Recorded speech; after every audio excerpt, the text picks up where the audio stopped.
Hello friends, and welcome back to the channel. My name is V. I live in beautiful Charleston, South Carolina with my puppy Cindy, and this channel is about learning all things homemaking, grandma hobbies, if you will. So lately I've been thinking a lot about summer. Obviously it is summertime here. It's super hot, really nice, and it's one of my favorite seasons. And no, not just because my birthday is coming up soon. I think we're kind of taught that summer is supposed to be this magical season full of vacations, romance, big adventures, and making memories with other people. And don't get me wrong, those things are wonderful. I've done a lot of that in my life. But I realized that for a long time, I was sort of waiting for life to start. Waiting until I had the right relationships, waiting until somebody wanted to make plans with me, waiting for other people to create the kind of life and summer that I wanted. And this year I decided I didn't want to do that anymore. I want to create a summer that I actually want. Not someday when everything is perfect, when I'm more financially stable, when I'm a mom, when I'm this, when I'm that, but right now. Something I've learned as I've gotten older is that joy doesn't always come from huge dramatic moments. Sometimes it comes from making yourself a nice dinner just because.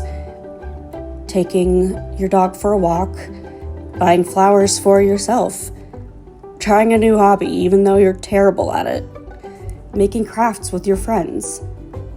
Choosing to make ordinary days feel a little bit more special.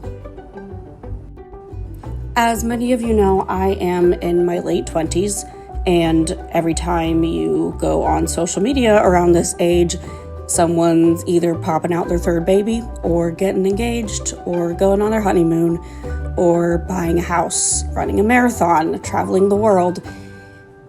And one of the biggest shifts for me has been realizing that A, I don't need these huge grand events to be happy, and B, that relationships don't only mean romance, because there's a lot of focus on that, I think, at our age.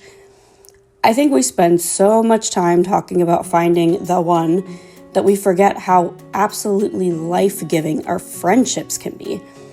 Some of my favorite memories have not come from grand romantic gestures, but laughing with my friends over coffee. This cake, for instance. I made it for my friends when they came over and they loved it. And I absolutely loved being able to create something for them that not only reflected my cultural Swedish roots, but also something that I can give them to show my gratitude of how much they've been there for me during this breakup season. Even little things like calling my mom or going to dinner with someone just to hear how their week was, or volunteering with people who care about the same things that I do, texting someone to ask how they're doing, having a girls' night where nobody's trying to impress anybody, but we're just showing up as ourselves. All of those relationships deserve to be nurtured too, because community and friendship and being a good daughter, friend, sister, neighbor, those things all do matter. I think somewhere along the way, I stopped looking at those relationships as placeholders until romance came along, because they're not placeholders.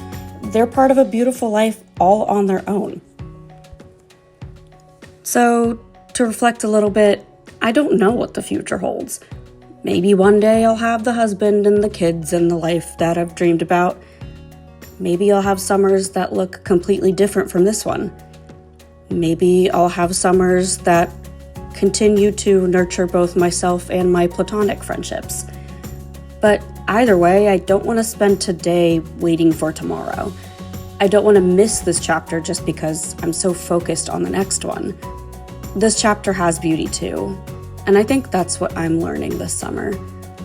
You don't have to put your life on hold waiting for somebody else to arrive.